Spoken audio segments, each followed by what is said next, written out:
Season 5, Episode 43 of Brackets, Bubbles, and Bid Steelers. I am Sam Fetterman. That is Jonathan Lipskin. Jonathan, how are you doing on this Monday evening in December? I'm great, Sam. It was a really fun Saturday of hoops.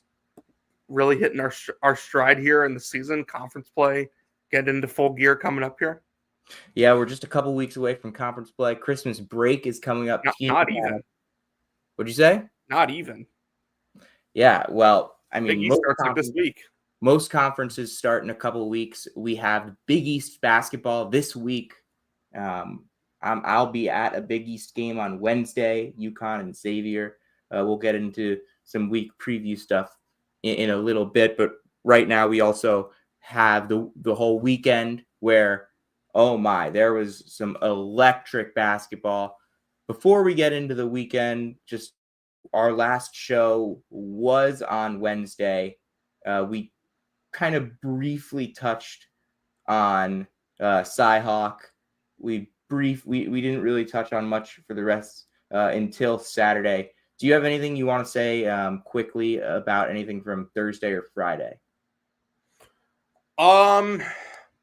Really impressive by Iowa State to come out and do what they did. Trailed by double digits. Haven't won at Iowa since 2014, I think it was, and come back in the second half and get a win.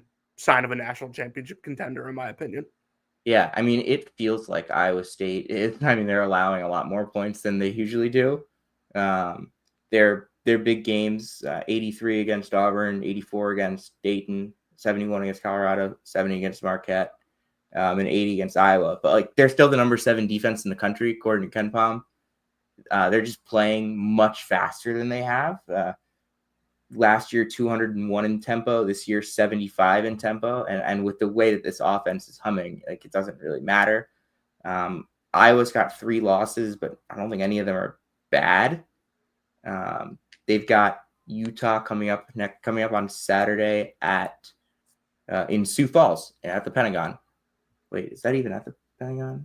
Danny Sanford. Oh yeah, Sanford. No, that's got to be it. Wait. Is that the Pentagon? The Sanford Premier Center is not the Pentagon. So wait, they're playing in what's it called, but not at the Pentagon? Correct. Okay, whatever. Pentagon is just called the Sanford Pentagon. It is called the Sanford. As far as I know. But like, I'm confused as to what's going on there. But yeah, there's that stuff. Nothing else to go over from Thursday or from Friday. Do you have anything from Friday? No, I don't think so. Yeah, just Nebraska over Indiana. What was the main thing? And I mean, you don't just walk into Pinnacle Bank, to quote Gary Parrish. I feel like I've been doing that a lot on the pod recently. And then we'll go into Saturday. Saturday. This was the biggest college basketball day of the season so far. Probably. Would you agree with that? Yeah, I mean, it was hyped up to be this huge day dating back to the summer when people first noticed it. It was our first Saturday without a full football slate during the college basketball season. So it was perfect that we had this kind of massive slate with all these games. Yeah, it was a terrific Saturday of basketball, and I think it lived up to the hype. There were electric games all day. Atmospheres were awesome in the games that were played on campus, and even we had some neutral site games with excellent atmospheres too. Mm-hmm. Yeah, we had marquee days for a couple teams. Jonathan, where do you want to start? Well, I wrote about it, so let's talk about Dayton Marquette first. Okay, we can kind of run through those winners that I declared.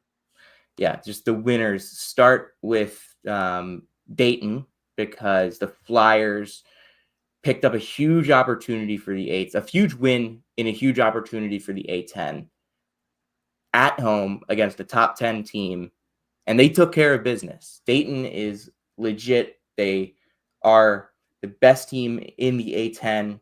They're 9-2. Their only two losses are to UNC by 2 and to Iowa State by 5 in Maui. They have wins now over UConn, over Marquette, over Northwestern.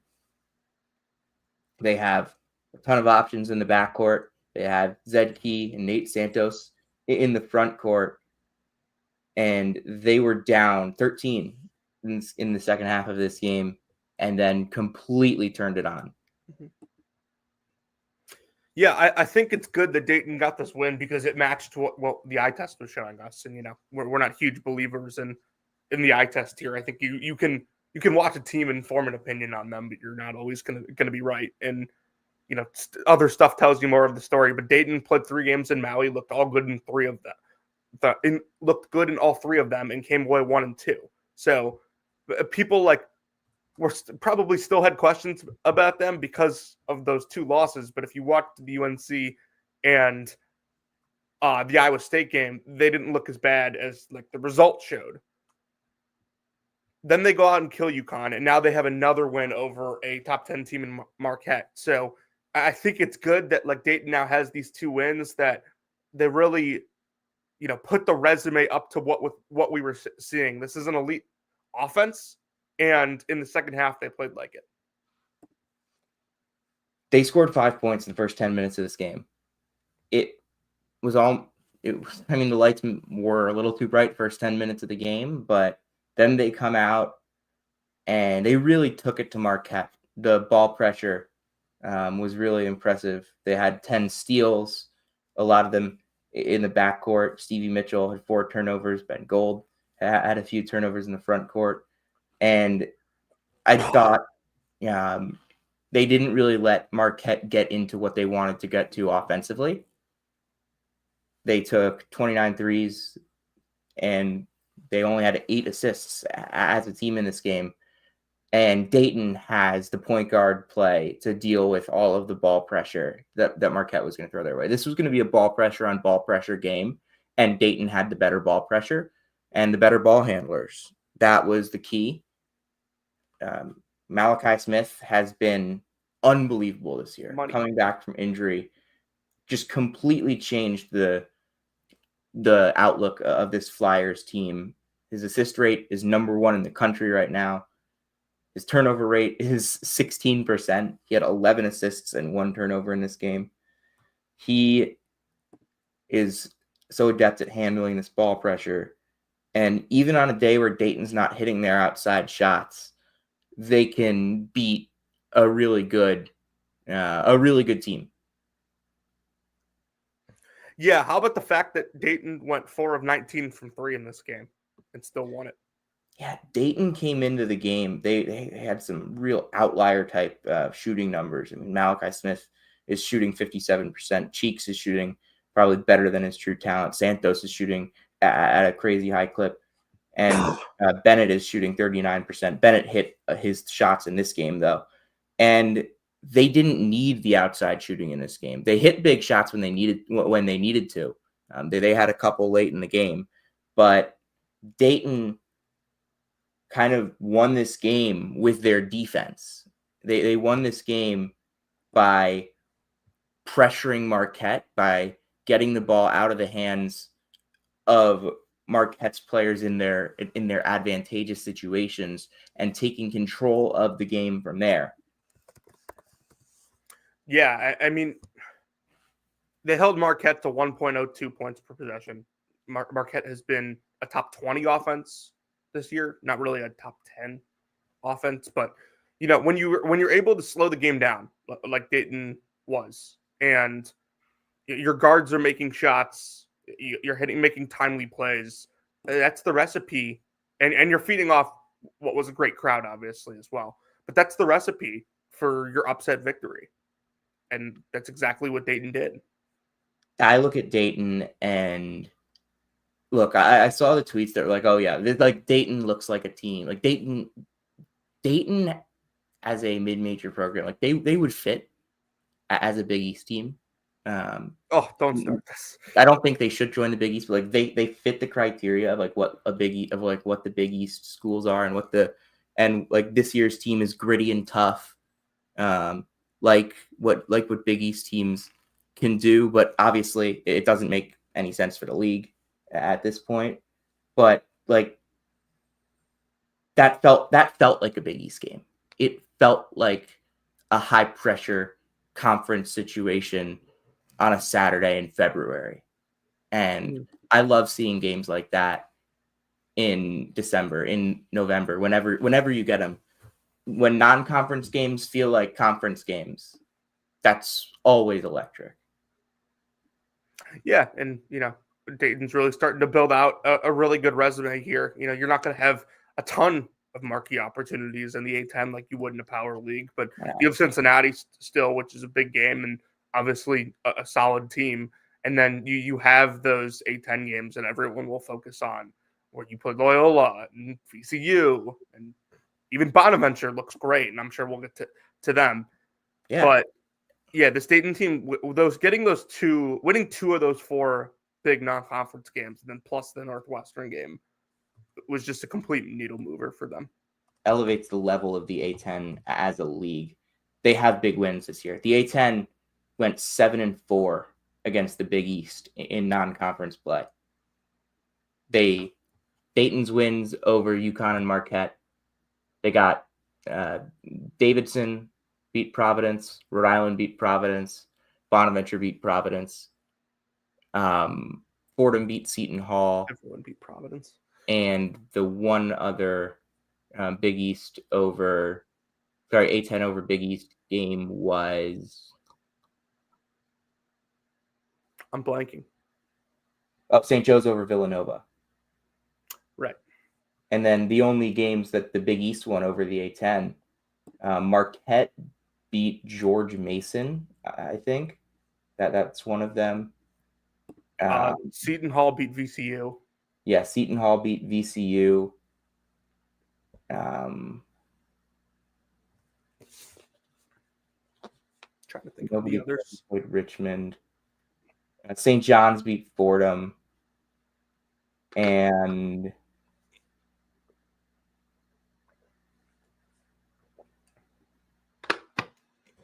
the other win for the Big East was Villanova didn't play LaSalle. Who could it have been? Who cares? Let's move on. Yeah, let's move on from DePaul over Duquesne. Okay. And then so the A10 has elevated its stock right now. There are a whole bunch of teams in the top 100.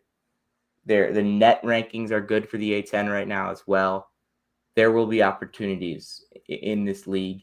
I think it has the chance to be a 3-bid league. Yeah, I'm with you on that. And then for the Big East, I think the Big East also has a chance to be a 3-bid league. We're right back into territory where the Big East is. It's better than it looked a couple of weeks ago, I would say. But I think part of that's the fact that UConn started playing well. Yeah, but the Big East as a whole, there's still a mushy middle that we're not too sure about. But let's get to the top of the Big East, where we were talking about Marquette. Now let's talk about the UConn Huskies. This was another team that you had as a big winner from Saturday. I was at this game at Madison Square Garden. Like I said this on the pod on Wednesday, like UConn was not losing that game. You could feel it when you walked into the building. Going up the escalators, the UConn Huskies chants. It's like a 95-5 split in the crowd. It's every UConn fan got there at 4, drank for 3 hours, then got into the game. It was an absolutely wild scene at the Garden. And it was 13-2 within 3 minutes. Yeah. Credit to UConn for how they came out and started this game. Credit to Liam McNeely for performing like that on such a big stage. UConn really needed these last 3 games, man. There was real cause for concern after Maui, and I don't think that all of these problems are fixed. but they certainly are getting better as a team. Now, UConn starts Big East play this week. You have Xavier. You'll be at home. You'll be there on Wednesday. Their defense is getting better, or at least it has gotten better since Maui. I'm interested to see if this continues to be the trend, or it was just like teams were shooting ridiculous against them in Maui and they were due for some positive regression on that end. I mean, I think Gonzaga made some really difficult shots in this game too, but Gonzaga was really bad around the rim in this game. I'm not sure what their numbers were. Let me pull that up. They were 46% at the rim in this. They were 46% from inside the arc in this game, but it felt like it honestly felt like it might have been a little lower than that because UConn did a really good job on the inside. They had 4 blocks. Taurus Reed was really, really good. Defensively, he stood up Braden Huff a few times. Graham Ike couldn't get anything going. He only played 12 minutes. He had 4 fouls, took 3 shots, turned it over 4 times. UConn had a great game plan coming out for him. Ryan Nembhard's really good. Caleb Battle is also really good. But those guys, when Graham Ike isn't able to deliver for them, it puts a lot more pressure on them to do more. And in a game like this, where UConn has the crowd advantage and is just as good, if not a better team than the Zags, you're going to need all your guys to show up. And UConn, Samson Johnson got hurt 5 minutes into this game and missed the rest of the game. He's in concussion protocol, probably won't play on Wednesday. Xavier's obviously got issues with their bigs too. UConn got really good defense in the second half from Yusuf Sangare as well. Played. Yeah, I mean, if you're Dan Hurley this week, at this point, like, I know Samson's hurt, but start Taurus or play him starter minutes. Don't really care what you prefer. He should be your primary center. He's way better than Samson Johnson is. And, at this point, like, Mahaney's probably just going to have to be buried on the bench a little bit too. Yeah, it was. Let me find the quote from Hurley. After he played 8 minutes of this game. Samson played 6 before he got hurt. Hurley said after this game, maybe the people with those shovels in the dirt, maybe they were too quick to grab the shovel and throw the dirt on us. This win was more than just a win. I think for UConn, it was an announcement of saying, yeah, like Maui happened, but a lot of stuff happened there, and this team is just as legit. And I'm honestly surprised UConn didn't win this game by more. Do you know how many threes that were like wide open in the second half UConn missed? It felt like there were like 6 or 7 in a row that really should have gone down that just missed off the rim. Alex Caravan was 0 of 7. 0 for 7. Solo ball was 1 for 4. McNeely was 2 for 7 from deep. But UConn just had what it took in this game to gut it out. Gonzaga made a couple really good runs, but every time Gonzaga made a run, UConn would punch right back, and that crowd was eager to get into it at every moment. McNeely rose to the occasion. They started to send some more attention his way in the second half, and he made some really nice reads, some good passes in the post out of the pick and roll. Or he would get into the paint and he would make a nice pass as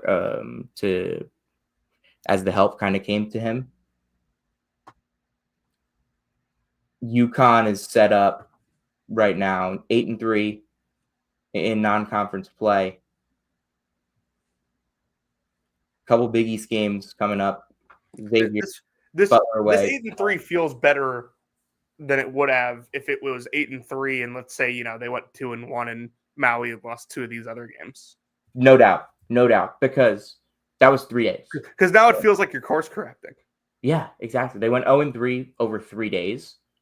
And for the other 39 days of the season, they're 8-0.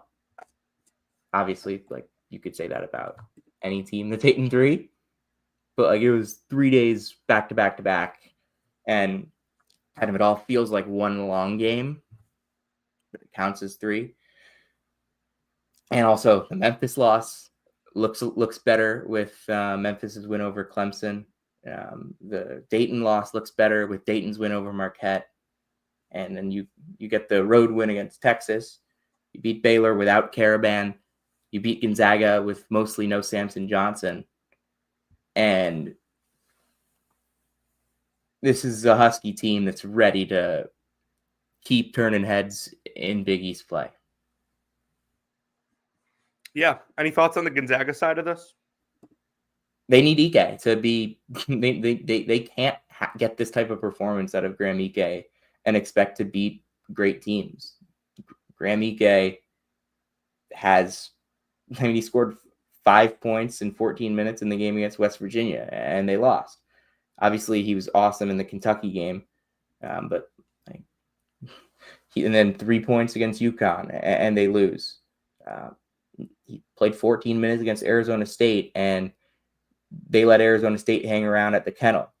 But when he scores 23 points, has 9 rebounds against San Diego State, they go to Viejas and they win by double digits, and they go lead wire to wire. As good as Nembhard, Battle are, Graham Ike has to be Graham Ike. He has to be dominant for Gonzaga to beat great teams consistently. Mm-hmm. Yeah.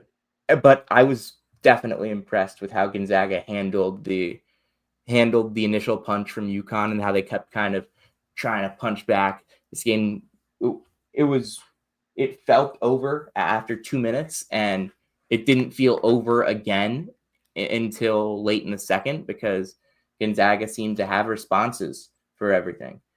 They're 7-3 now.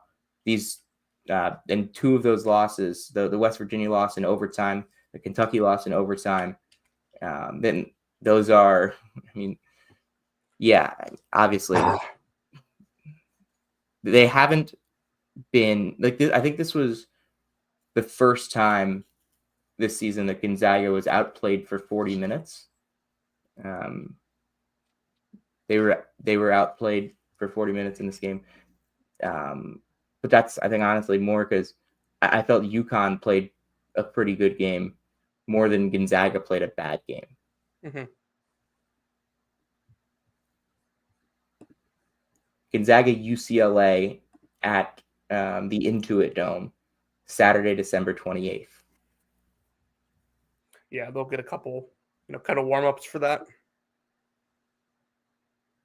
Moving on, our next game that we're going to get into here from Saturday.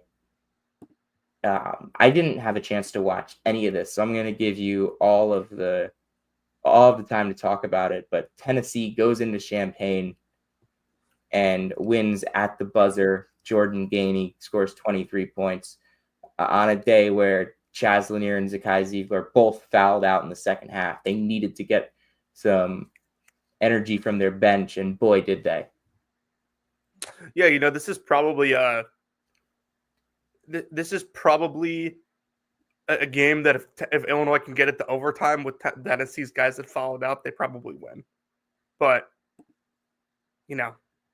I think it's worrisome if you're an SEC team or really anyone playing Tennessee that Tennessee can have their star point guard pick up his 4th foul with 18 minutes left in the game and still win on the road against a team that we all think is a top 25 team.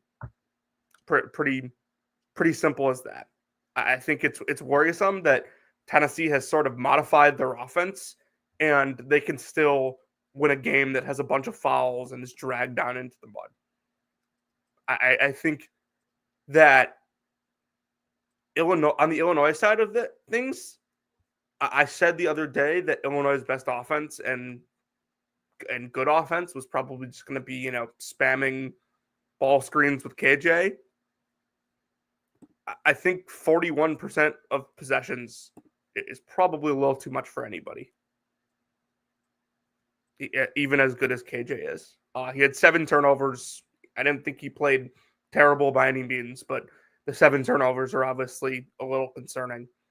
And, I don't think less of Illinois because they lost this game, but I think this was more of a statement that Tennessee is, I'm not saying they are, but they certainly made a pretty good claim to be the number 1 team in the country. Yeah. This game, KJ was more pick and roll ball handler possessions than any other game that he had this season. They ran 12 for him. The 3 games where he's had the most pick and roll ball handler possessions are Illinois' 3 losses, which again I find interesting. If we go including passes, pick and roll including passes in this game, that's 23 possessions and they scored 13 points off of them. They are usually around a point per possession on that type of stuff. They were not at even close to that in this game. Just Tennessee's defense. Tennessee's right now the number 1 defense in college basketball. They're the number 1 defense in college basketball for a reason. This is a team with defenders at, it feels like, every spot. Meshack is one of the best in the country. Ziegler is one of the best in the country. Milicic has provided a bunch. Akpara has been, obviously, we know how good he is. And I even think Chaz Lanier has been all right defensively. I don't think he's been bad on that end at all. So Tennessee, we talked obviously about the lift they got from D-Stone in this game. Yeah, for sure. Like we talk about how Tennessee's offense, it's 16th in the country right now. They have highest effective field goal percentage since Barnes got there, highest offensive rebound percentage since Barnes got there. They're shooting 36.5% from 3 as a team. But it's the defense. They're the number 1 defense in the country. This is the 5th straight year right now that they have a top 5 defense. 2nd year out of 3 that they're number 1. Yeah.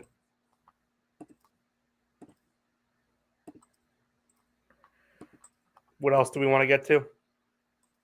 I just do want to mention it so it doesn't get lost that Will Riley is 4 for 21 from 3 in 5 games against tier A+B competition.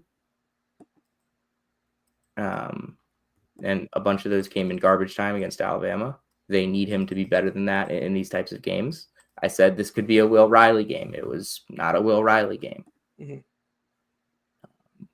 Wonder, it does give you some food for thought on that. Were you able to catch UCLA Arizona? I didn't catch. I was not. I was working. All right, but just kind of going over some of that stuff. From a narratives perspective, that's tough for Arizona. They really needed it, and to blow. Was it the double-digit second half lead? I know it was close. It was a double-digit second half lead. Yeah, I mean, this team's just not good. Yeah, they're 4-5 right now. 2 for 16 from 3 in this game. 2 for 16 from 3. Do you know who took the second most threes for Arizona in this game? I'm gonna assume Caleb Love was 1. Yes, Caleb Love took 7.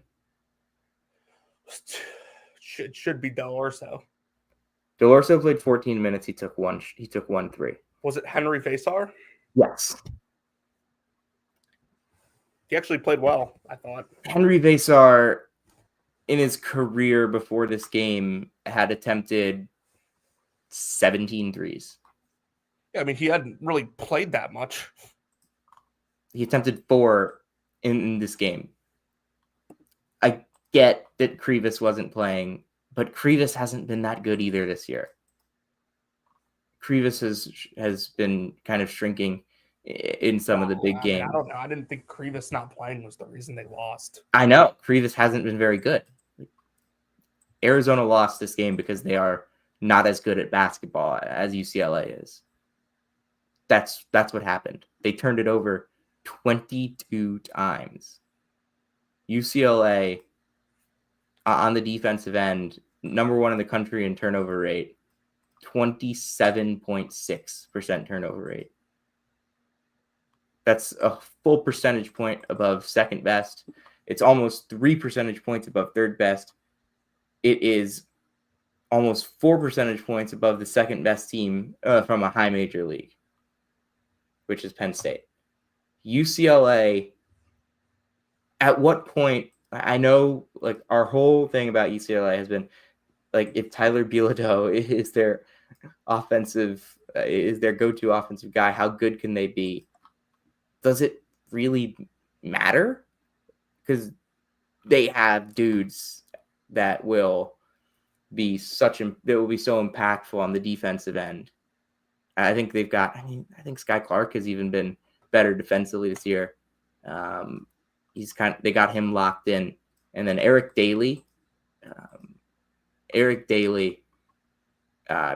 This is a guy that could be an NBA player down the road, just with his size, length, athleticism on the defensive end. If the shot kind of keeps coming around and how well he's finished around the rim, and if the shot keeps coming around, Eric Daly is going to be an NBA player one day. I mean, I think that like we've pretty much figured out that Daly and Bilodeau being on the floor at the same time is how UCLA has success offensively. When they aren't on the floor at the same time, UCLA's offense shrinks.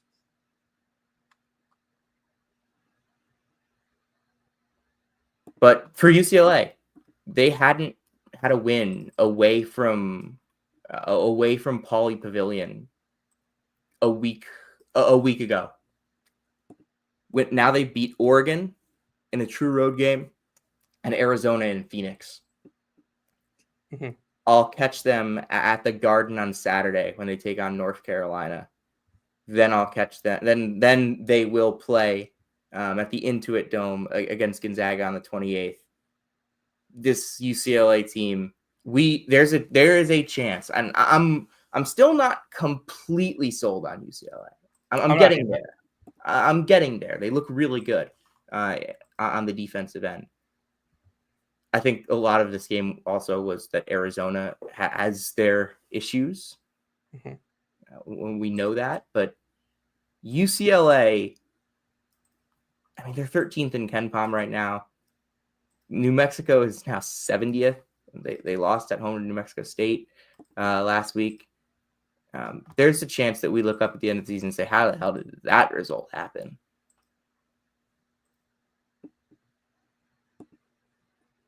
Yeah.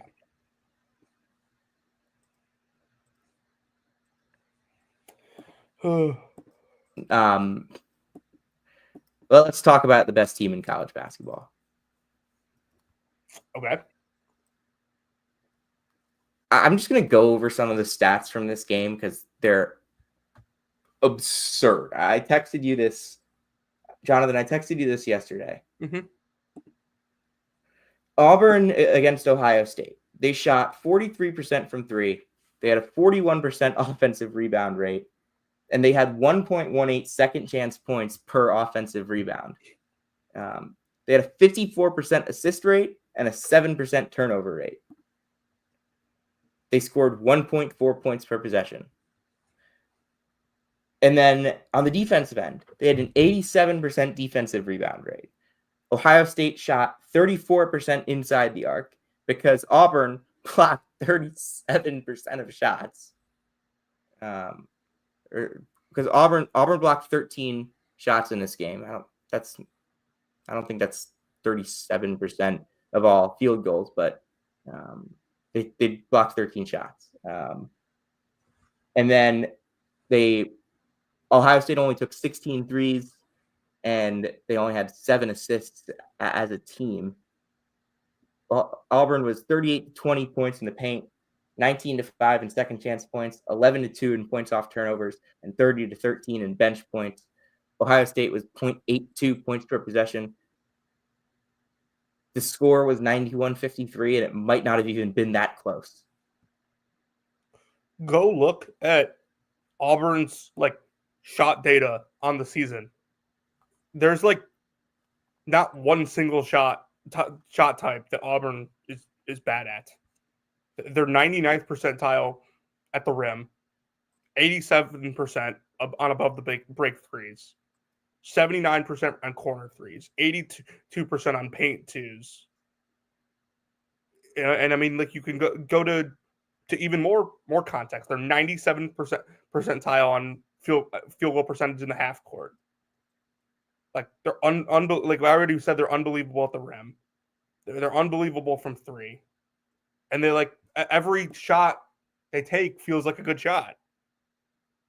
They're not just unbelievable at the rim; they're unbelievable at getting to the rim. Like they get wherever they want, whenever they want. It feels like the offensive side of the ball.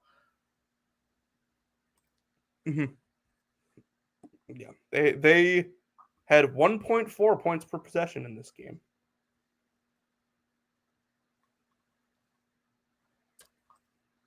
We looked at the numbers here.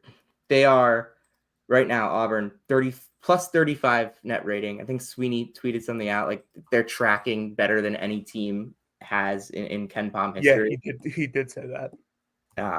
Number one offense in the country by 5 points per possession. By 5 points per 100 possessions. 5 points per possession. 5 points per possession would be tough. And you said like it looks sustainable. Yeah, it does. I'm going to say like they're probably not going to finish the season with these percentages, like 38, 60, 76. Yeah, I mean, they'll have games that'll bring it down, but like overall, like you don't watch this team and think like, oh, yeah, like eventually they're not going to be an elite shooting team. Like, yeah, this team, their only blemish right now is that a guy who probably wasn't on the scouting report came in off the bench and made 6 threes and a half in the toughest environment east of the Mississippi. Yeah, I mean, regression stops for no one except for the 2021-22 Providence Friars. But outside of that, I would say the Providence Friars since then have been regression. Regression hit that Providence team in one game. That all their regression got packed into one game. The Creighton game. Yeah. Yeah. Lost by 30. That was one of my great hate watches that I've ever had. Yeah, I mean, Auburn right now is projected to go 27-4, 15-3 in the SEC.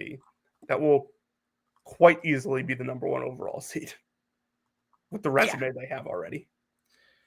I mean, look, they have wins away from Neville Arena against Houston, Iowa State, North Carolina, Memphis, and Ohio State. That's 5 teams currently in KenPom's top 40 that they've won away from Neville Arena. And a couple of years ago, if you remember the thing when Auburn had Jabari Smith and Walker Kessler, we talked all about how that team struggled away from Neville Arena. They lost to Arkansas. They lost to Florida. They lost to Tennessee. They needed overtime from Mississippi State. They struggled against Georgia and Mizzou. And then they lost their first game in the SEC tournament at a neutral site. But this year's team hasn't had any of those issues. This year's team is a wrecking ball. Jonathan, do you know what Janai Broom is averaging right now? It's a double-double, right? Quite easily. Janai Broom is averaging 19.7 points. 12. I was gonna say 20, 13, and 13. 12.7 rebounds, 3.8 assists, 2.8 blocks, 0.7 steals, and 1.4 turnovers, shooting 55.8% from the field, and he's shooting under 30% from 3. There's only one guy that's had any sort of success trying to guard him this year. Tell me who it is, Sam. Blake Brown. Yeah. And Broom still had 20, 12, and 3 in that game. Yeah, he did a lot of it in the first like couple minutes when Kaman was in. Janai Broom is not just the best player in the country. I think this, like, the way he's played thus far this year, it's as dominant as Zach Edey was. Yeah, like okay, so when are we going to have this discussion that like, you know, forget like the like we need to like forget what these NBA people are saying and like he will be a good pro. I don't think anybody thinks he's not going to be a good pro. I mean, I haven't seen him on big boards. Have you? I mean, anybody that's actually ever anybody that I've actually ever heard talk about him as an NBA guy likes him as an NBA guy. It's just that not as many people are talking about him. Yeah. Yeah, but Janai Broom is going to be a good pro. They're letting the college basketball people talk about him, which is fine with me. Shout out Preston Spradlin. Right now, by the way, Auburn, just reading off from KenPom here. Auburn is listed as a 6-point home favorite versus Tennessee right now. They are listed as a 7-point favorite at Ole Miss, which is a top 25 KenPom team. They're listed as a 10-point favorite at home against Florida, who is undefeated right now. They are listed as a 3-point favorite on the road at Alabama right now. They are listed as a 4-point favorite at Rupp. They are listed as a 6-point favorite at Texas A&M, and they are listed as an 11-point favorite in the season finale at home against Alabama. It's absurd.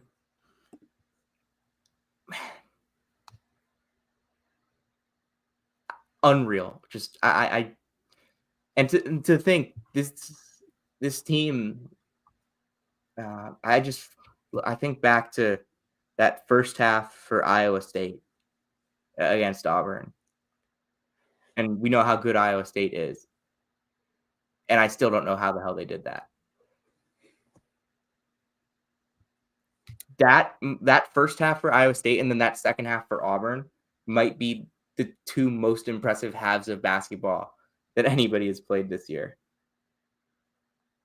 When Auburn was rolling at the start of the season in 2021, 22, it didn't look like this. No, not even close. Like that team, I mean, they struggled against South Florida. I mean, is there any like do you have to think like independently of the collapse of that team? I mean, that team was good. Like they were really good, but like their regression in the back half of the season was so bad. It was kind of it was predictable. Mm-hmm. Like those guards weren't close to what these guards are doing right now, and like Janai Broom is the best player in the country. That team didn't have that. At one point, people thought they did. I mean, coming into the year, we knew Janai Broom was probably one of the 2-3 best defenders in the sport. He's also. We thought he was.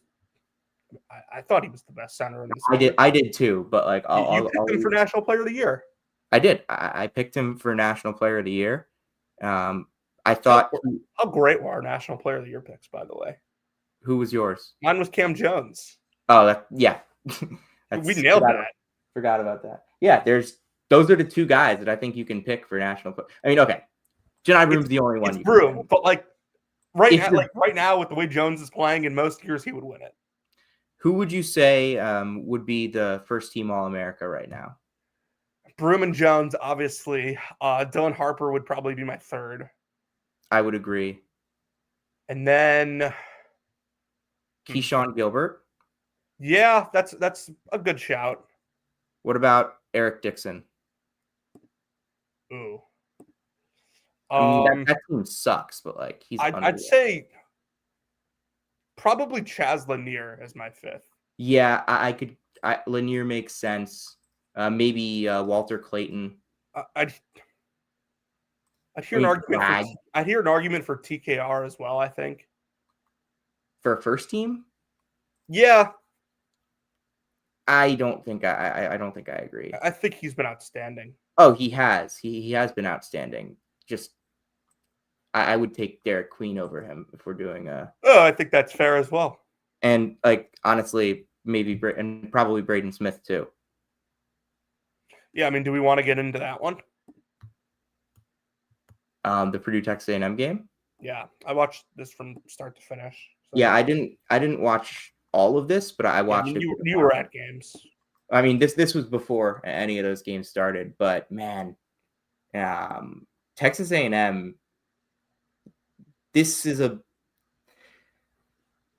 feels like a breakthrough type win for this program. Okay, so in 2022, that was the year that Texas A&M missed the tournament, and everyone was really mad about it.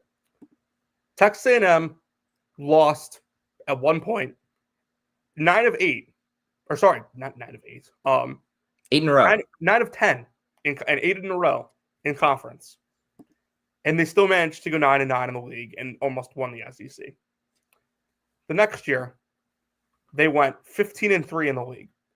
Last year, they went 9-9 in the league again, and again played in the SEC tournament semifinals and still won 2 games.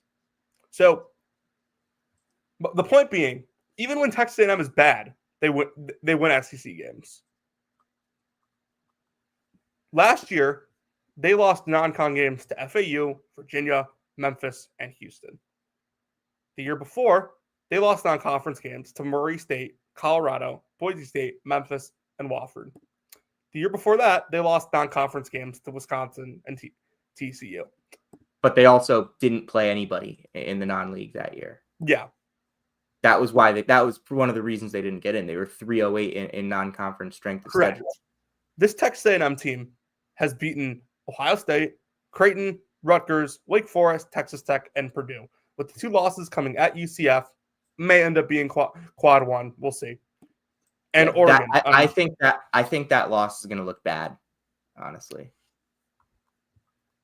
But I still think there are a lot of bad teams in the Big 12. So, yeah, we'll see.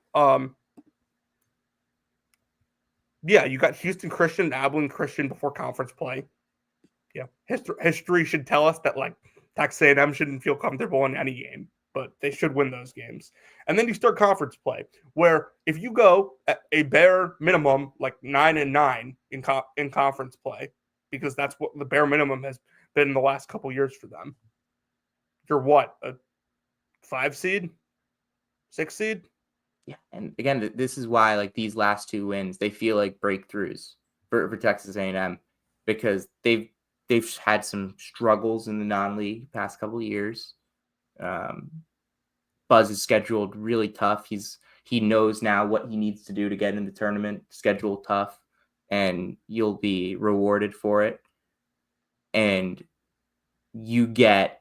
to not just schedule tough and play tough, but to go to Indianapolis and beat Purdue, to go to Dallas or Fort Worth and beat Texas Tech. Obviously, it's not the same as going to Indianapolis and beating Purdue. But those are wins that are not just they're not just going to look good on your resume, but it gives your team confidence to kind of break through that this program has kind of been. It feels like this program has had a ceiling over the last few years, and we thought coming into the year that the ceiling was there for this program. They had a ceiling. They weren't going to get over it. These feel like ceiling shattering type wins for them. They are right now 6th in the country in defense. Last year they were 68th, 44th, 30th. This Texas A&M team. I mean, 18th in KenPom right now. Last 3 years, 35, 33, 33. Something is here with this Texas A&M team. They are the same type of, they'll grind you out, but now they have the defense that matches the grind type mentality.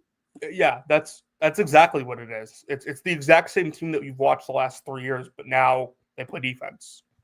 I tweeted it. Texas A&M is a dramatically improved defensive team, and the Aggies have looked much stronger in non-conference play because of it. Unfortunately, watching them still makes you want to burn your eyes. Hey, watching Virginia some of these years, and when Tony Bennett had really good teams, wanted to make you burn your eyes as well, and they were so good. I will say, the years that you would know that Virginia was really, really good by knowing if you would burn your eyes watching them in a given year. I mean, hey, I still wanted to burn my eyes watching them some years. I think that the ones that got 1 seeds, like those like you weren't burning your eyes watching that team. Even though but like they had other good teams that like weren't like national championship contenders necessarily, but you still wanted to burn your eyes. Yeah, no, there were burn your eye out. In 2017, they finished 12th in KenPom, and you definitely wanted to burn your eyes watching that team. Yeah, no doubt. I mean, 2020 when they were. That team was gross. 2020 might be the most burn your eyes team of all time. They were probably getting a 6 seed. They had won their final, what was it, like 8 games? Yeah. And you look at the point totals that they allowed in those 8 games. Yeah, I mean, even I think like that team might have been that team was probably the best defense that they had. Yeah, what's his name? Jay Huff was unbelievable for them. Unreal. Anyway, moving on from Virginia talk. They were losing a second round game 65-43 in the most obvious way possible. To who? Michigan State. All right. Kind of get through some other stuff here. Did you get to Memphis and Clemson was? Yeah, I watched a lot of this. Hell of a basketball game. Yeah. I mean, Memphis is 12 for 25 from 3 in this game. This season, Memphis is shooting 44.3% from deep. That's second in the country. Yeah. Tyrese Hunter is shooting 32 of 62. He's putting up Reed Shepherd numbers from. Maybe now we just have to accept that Tyrese Hunter can shoot. I don't know. I think we have to accept that he can shoot, but like he's putting up Reed Shepherd numbers. Mm-hmm. If this holds over the course of the season, I don't know, man. Yeah, I mean, I thought Dane Danger was big for them in the game. You know, shot 4 free throws, hit 3 of them. Had a key basket that tied the game up late, running in transition. I thought Clemson's like getting into the nitpicking stuff. Like Clemson's final possession was terrible.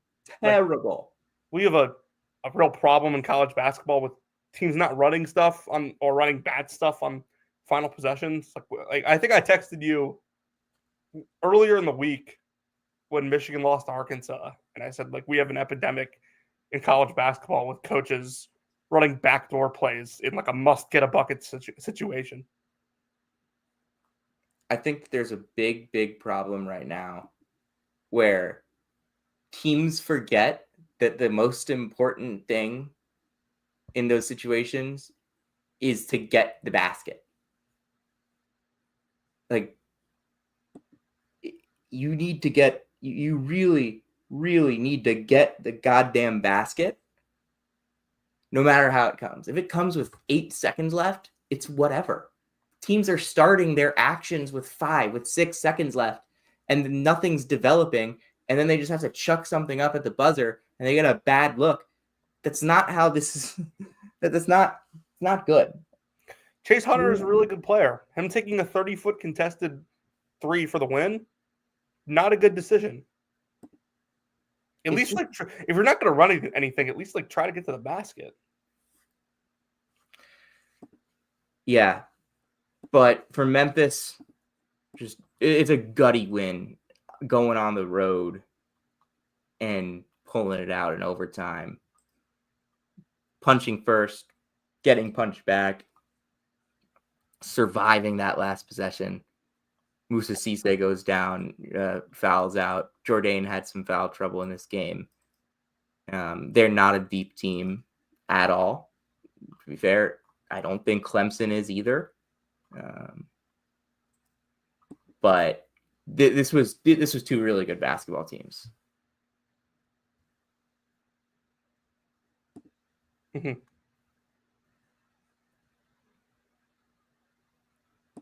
What next? I don't know. What else do we have? I know there were obviously some other ones. Florida demolished Arizona State. I didn't really watch, but it's a good win for Florida against the Arizona State team that had been playing well. No doubt. Great win for Florida. Gators are really, really good. 10-0. They've scored at least 80 points in 9 of 10 games. The only one that they didn't was Wake Forest, and they scored 75. Florida has won every single game by at least 13 points. They now have 17. They now have 17-point win against the top 60 team on a neutral, an 18-point win against Virginia at home. They have a 37-point win against Wichita State on a neutral. They have a 13-point win at Florida State. They have that 17-point win against Wake Forest. They have the number 7 KenPom offense in the country. That honestly feels low. I find it is. The 6 offenses ranked higher than them: Auburn, Gonzaga, Iowa State, UConn, Baylor, and Alabama. Okay, sure. Feels like Florida's better than it. Feels like Florida could be higher than that. But man, the Gators. The Gators. Do you have any thoughts really on the other undefeated teams that you read about? We'll get into that kind of after we finish the Saturday recap, I think. But UC Irvine was knocked from the ranks of the undefeated by Oregon State. The UC Irvine in this game, 0.77 points per possession. They turned it over 17 times. And they forced 21 turnovers. They did a solid job defensively. But man, this UC Irvine's offense is not good at all. Their defense is obviously unbelievably elite. But this was their first game against. This was their only game against a top 100 team in the non-conference slate, and they lose by double digits. It's gonna hurt them, but I still think UC Irvine's really good. But maybe pump the brakes on a team that we were. Maybe pump the brakes on what we were talking about on a Wednesday. But for Oregon State, for Oregon State in this game, was it Kevin that mentioned it? What'd you say? Was it Kevin that mentioned it, that Oregon State had been quietly playing really well, or was it somebody else? Yeah, Kevin mentioned it. Okay. He mentioned it on the pod. They've been really good. They're 7-2. They're 64th in KenPom right now, which, I mean, it's the highest they've been since they made the Elite Eight. And they didn't get to 64th in KenPom that year until they beat Tennessee in the NCAA tournament. By like 18. Yeah, I thought that I thought that leaving the Pac-12 would kind of be a death sentence for this program, but it's been the opposite. They have found something. Just good basketball team fighting with Oregon and North Texas in their losses. We have to redefine what the phrase "tinkling" means.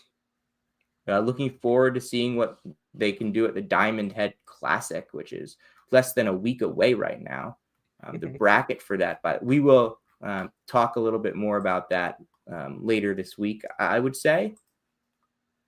We'll do a show later in the week, correct? Yeah, I would imagine. But yeah, we'll talk about that. Couple teams of note in that would be Loyola, Nebraska, Murray State, Oregon State, Charleston are probably the ones that you need to know. Charlotte's not very good this year. Oakland is, unfortunately, I think are they still struggling a lot? Yeah, I mean they lost to UCLA. They're 3-5. 1-1 in the conference right now, but yeah, they've played a really tough schedule. Oh man, Oakland is shooting 25% from three. All right, let's move on here. The other WCC team that was in the Pac-12, Washington State, continues to roll. Just don't really have a ton to say on this, although it is now known that they are without Cedric Coward for the rest of the season, which they've played well without him. Yeah, but it hurts your depth at best. Yeah, it really does hurt their depth. It could be a problem later on in the year if they go down. They're already not a super deep team. I don't think Revaver's also out for the season, hasn't played much at all anyway. Talk about Georgetown, Syracuse. No. Please. Syracuse is bad, like really bad. Signature win for Patrick Ewing. So after the game, Ed Cooley goes to the stand and says, "This is the biggest win we've had since we got to Georgetown."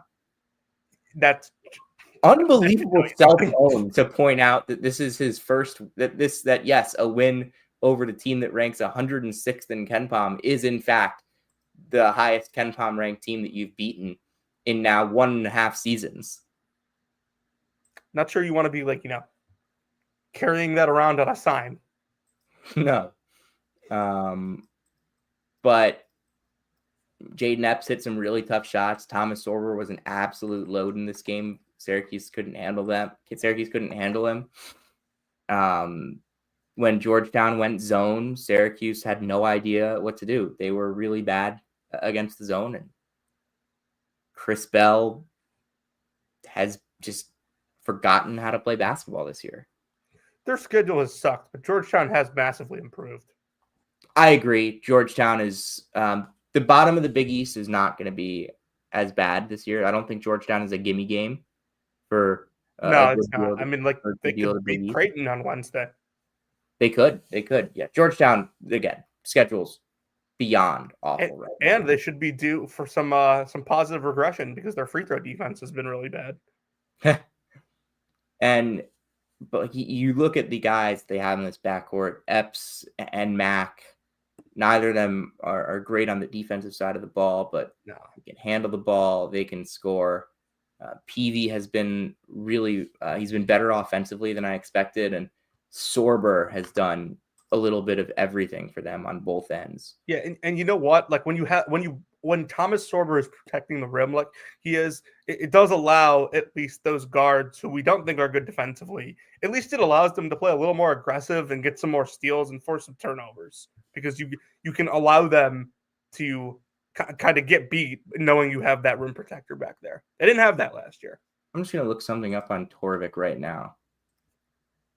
About they have gone from 321st in adjusted defense to 75th. And I'm not saying they're going to finish 75th because scaling up is still a challenge, but they have massively improved. And honestly, are we at a point where they should be a little concerned about losing Sorber to the league? Yeah. If you go to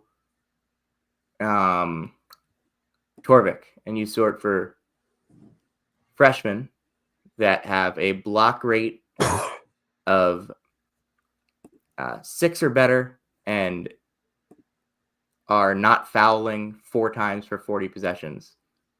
There's 4 high major freshmen that have that right now. Can you name them?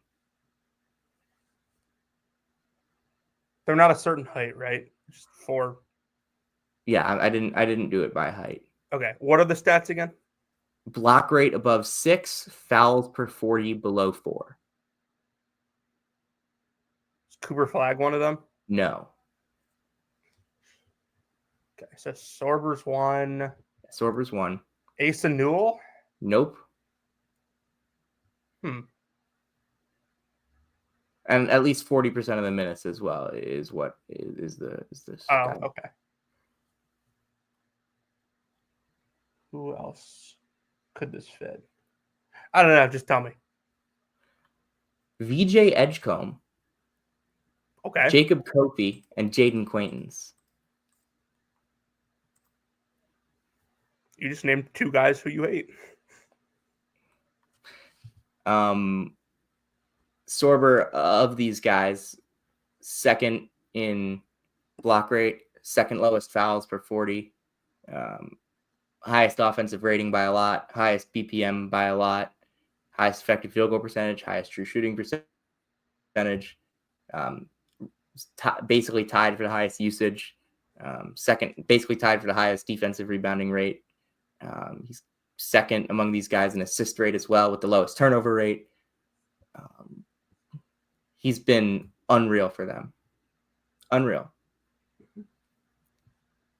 I'm just trying to think. If I go back, if I say freshman in high major conferences with a block rate above 6, a foul rate below, a fouls per 40 below 4, a usage rate over 20, and an offensive rating above 125. How many guys are there in the last? How many guys are there in the Torvik database that have that? How far does Torvik go back? Oh, 8? I'm gonna say 8 guys.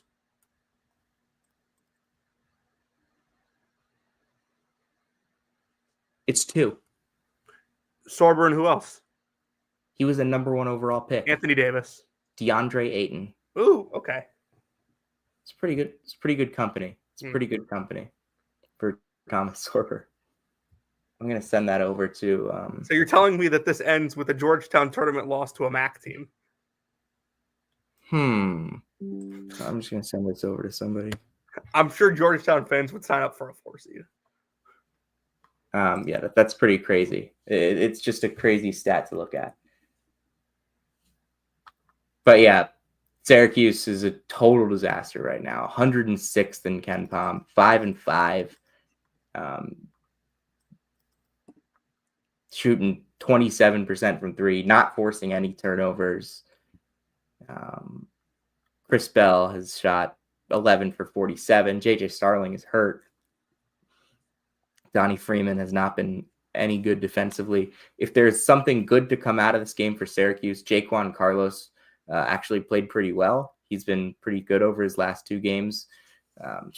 And actually over the last 3. I think his last 3 games have been his 3 best games.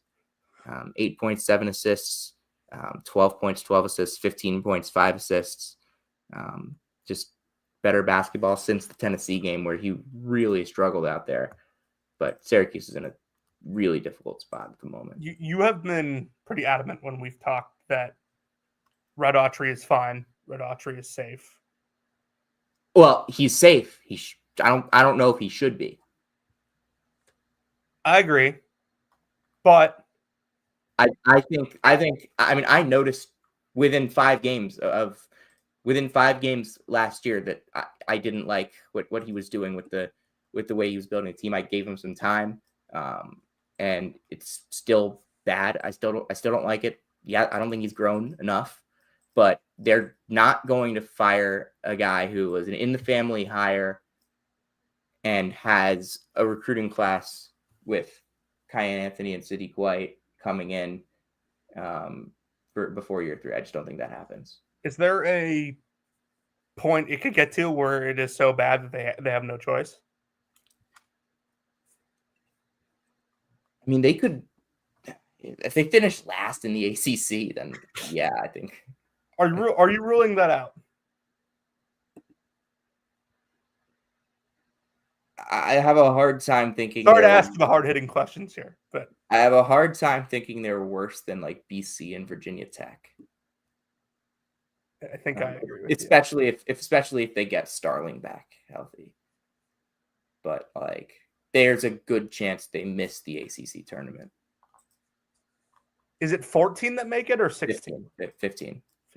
Oh, 15. Gross. That's gross. Let's move on.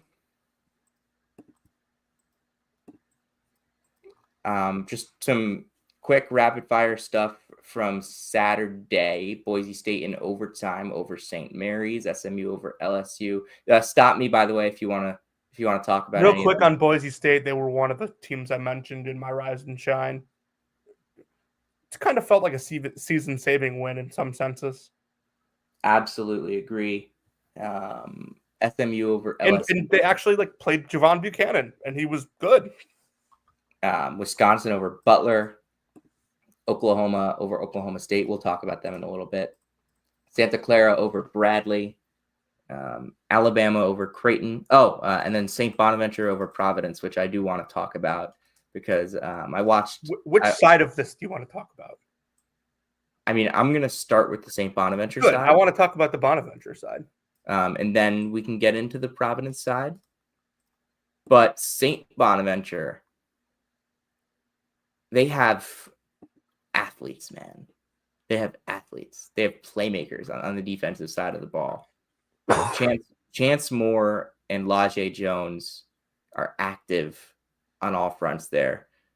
And I think this team has the similar type of it has Melvin Council, and kind of similar to Melvin Council's last team. When they get in transition, they are really, really hard to stop, but they like to be deliberate in the half court. I want to see St. Bonaventure run more in transition. Yeah, they're 306th in adjusted tempo right now. Because this is a team that has the athletes to make things hell for the A10 teams in transition. I thought they were really good in transition against Providence, and they only forced 9 turnovers in that game. And I think they have what it takes to force a good deal more than 9 turnovers. They were without their starting point guard, Desante Bowen, in this game, who has been another defensive playmaker for them, who has been pretty solid. And it doesn't matter. Jonah Hinton steps up and gives them 35 solid minutes of basketball. Noel Brown on the inside is a load to handle. They have a factory of bigs at St. Bonaventure. They brought in Venning. He was really good. Oshun was obviously really good. They've had good bigs. They've had good, reliable big men for a while now, and that's really big for a program like this. Noel Brown kind of stepping into that starting big role after being the backup last year to Venning, and he was really good in that backup role, but he's taken on the starting role exactly how you need him to. He's not fouling as much, or he's not blocking as many shots, but his finishing numbers have been the same. He's still getting to the line a ton. He's been awesome. I think St. Bonaventure, depending on when they get Desante Bowen back, right now they're 10-1. This was a big win for them because it's their first top 100 win.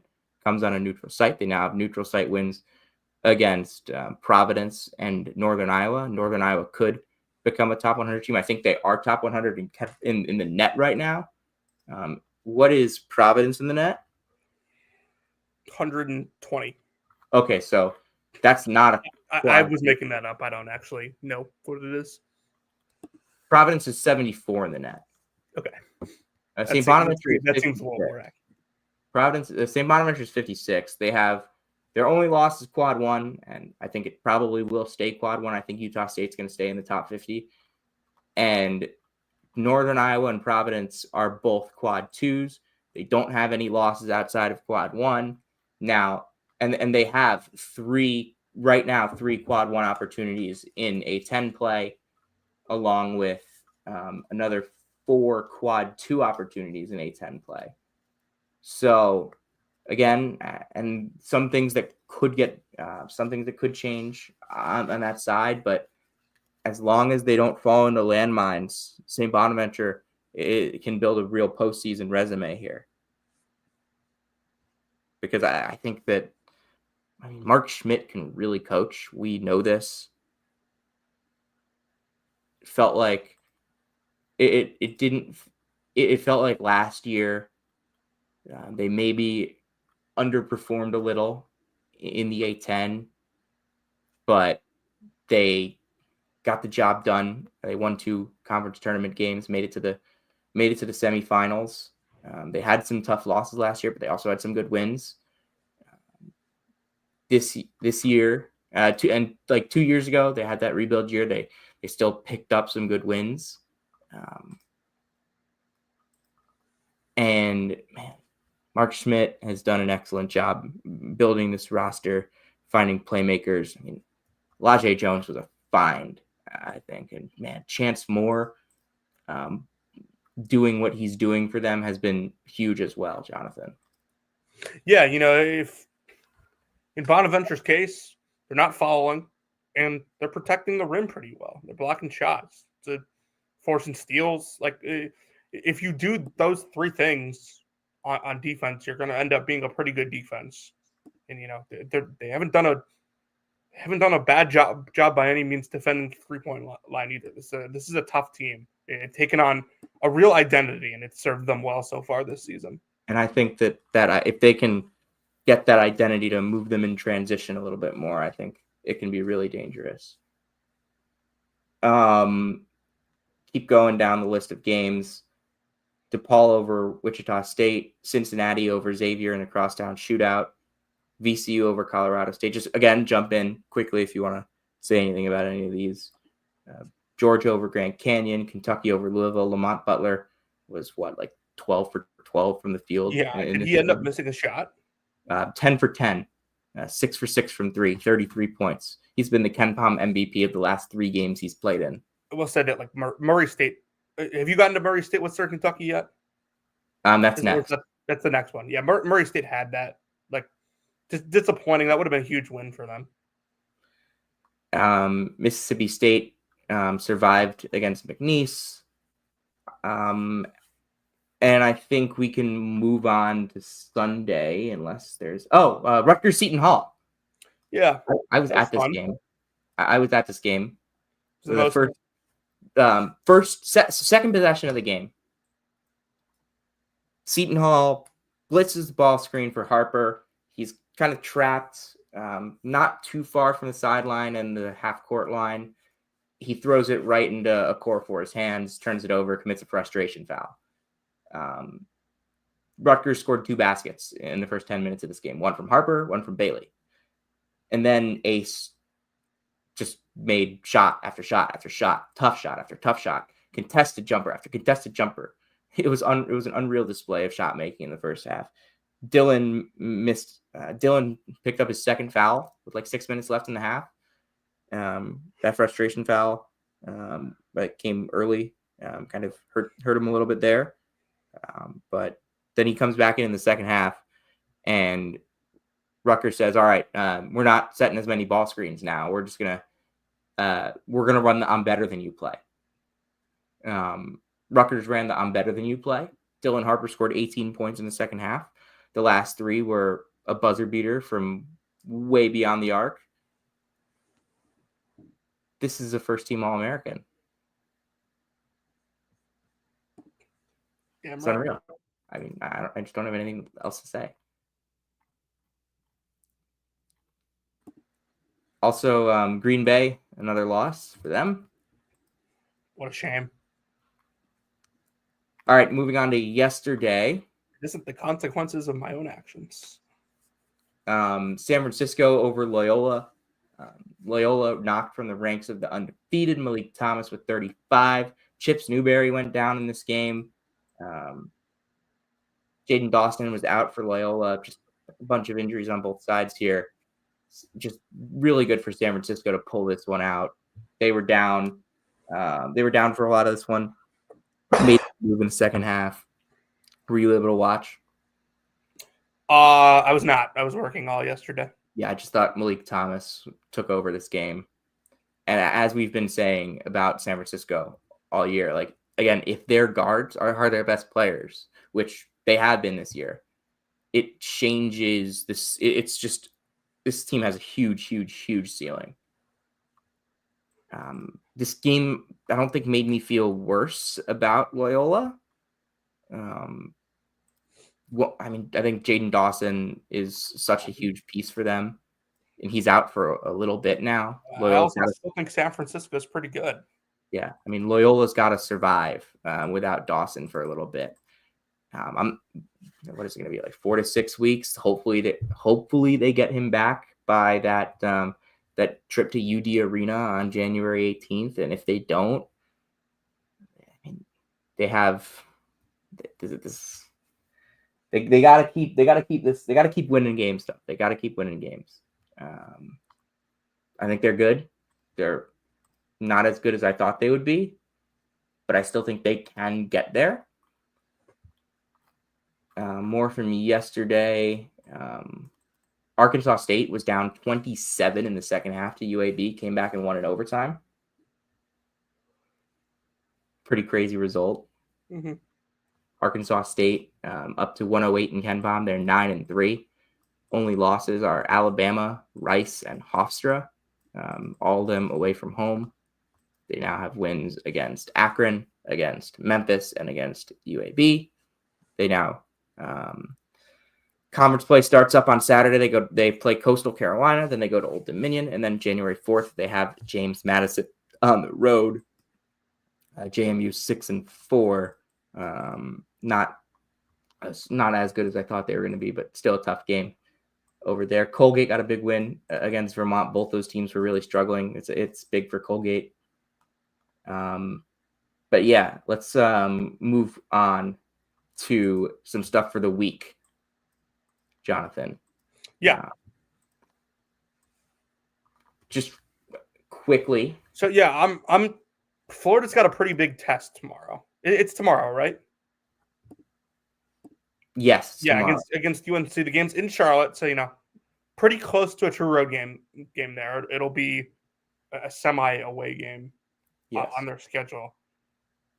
UNC hasn't really performed very well lately, but I think that this is a fun matchup because of the backcourts. Florida, obviously, one of the best point guards in the nation, Walter Clayton. UNC's backcourt has been far from their problem this season. But if Florida can go up to North Carolina and play in the Spectrum Center against North Carolina in a pretty hostile crowd and get a win, you'll start to convince me that they're more than just like a really, really good team.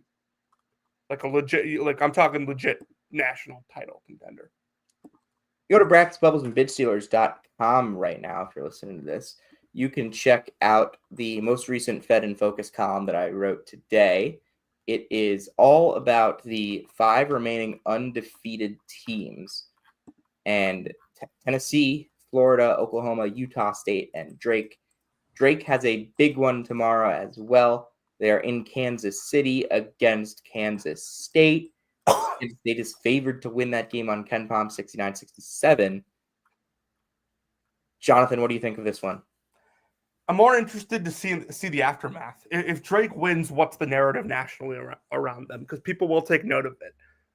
Do we start the legit at-large conversation if Drake wins the game? I certainly think the conversation is going to be had if they win it. They already have wins over Vanderbilt, FAU, and Miami. I know not all of those teams are powerhouses, but they're still notable. A quad two, and potentially in Vanderbilt's case, a quad 1 win.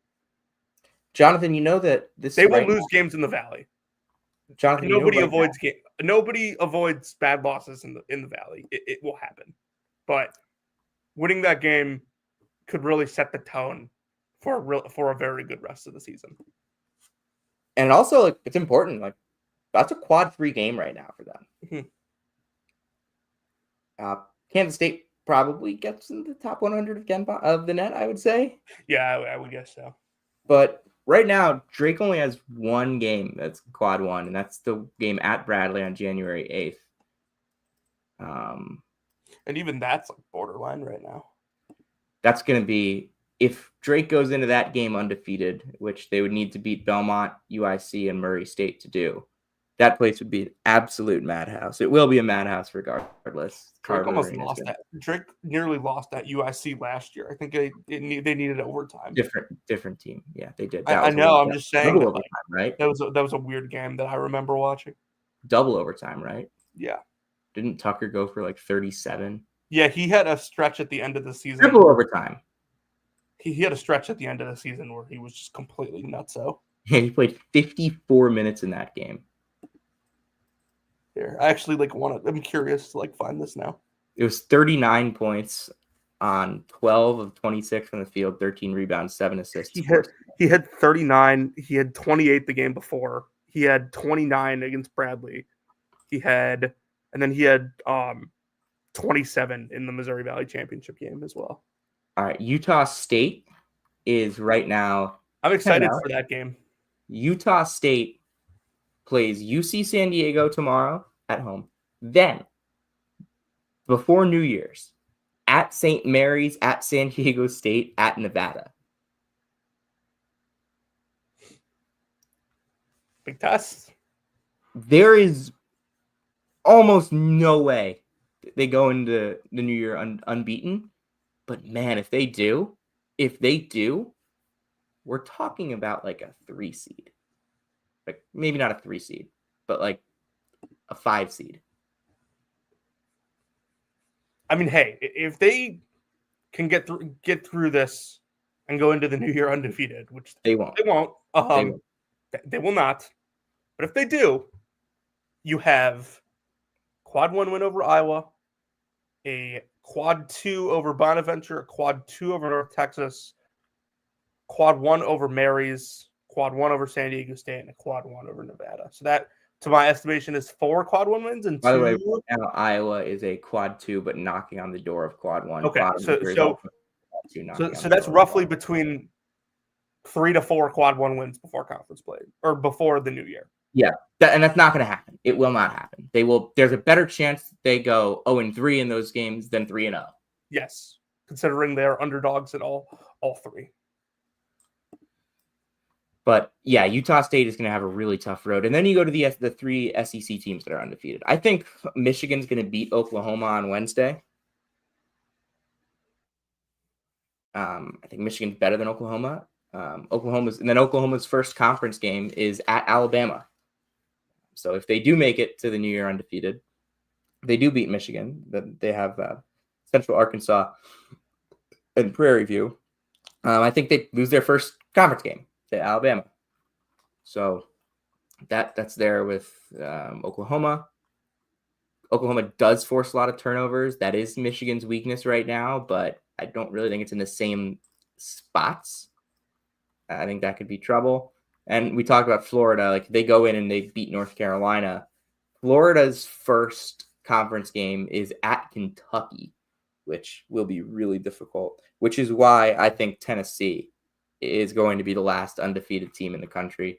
Tennessee, right now, their next 3 games, 98% chance to win all of them. And then their first conference game is at home against Arkansas, where they are a 14-point KenPom favorite. January 7th, Tennessee at Florida. Mark your calendars. Yep. January 7th is Tennessee, Florida. January 25th is Auburn, Tennessee at Neville Arena. The only matchup this season between those 2 teams. Yeah. Tennessee will play Alabama once. Florida twice. Florida twice. And Kentucky twice. It's a tough conference schedule. Yeah, their home and aways are Kentucky, Vanderbilt, and Florida.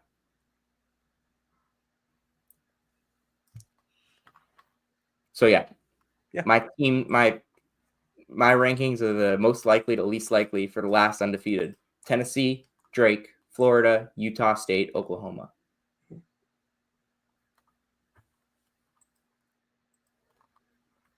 You can Yeah, check that on a I'll breakfast. probably be writing something about the SEC as a conference as a whole, doing a real deep dive on, just how good of a non-con conference has, and really how good is the conference. Yeah, it's crazy. San Francisco Bradley is another big game this week, Jonathan. Yeah, unfortunately, my Bradley bold prediction, did not come true because Bradley lost to Santa Clara. But another good opportunity for the Braves. Still think they're one of the better teams in the league. UC Riverside, Montana State is also a good game. Riverside 2-0 in the league right now. A couple fun ones before they get back into league play. We've discussed that team a ton this year. And Santa then Barbara's 0-2 in the league. Yeah, they lost to Davis in San Diego. Okay, that could be worse.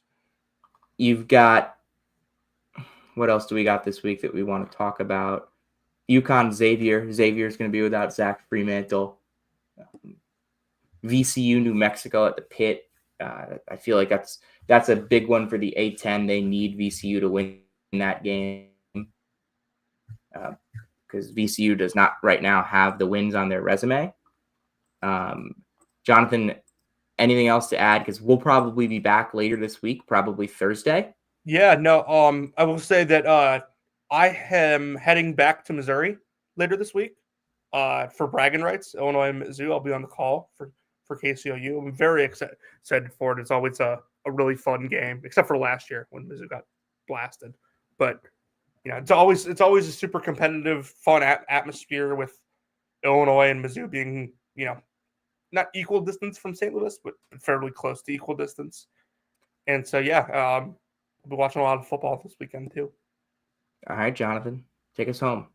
If you came to hear about Tyler Self and where he works, you came to the right place. If you came to hear about podcast hosts losing more college basketball games, you came to the right place. And if you came to hear about Caleb Grill and the latest happenings with him, you came to the right place. This is season 5, episode 43 of Brackets, Bubbles, and Bit Stealers.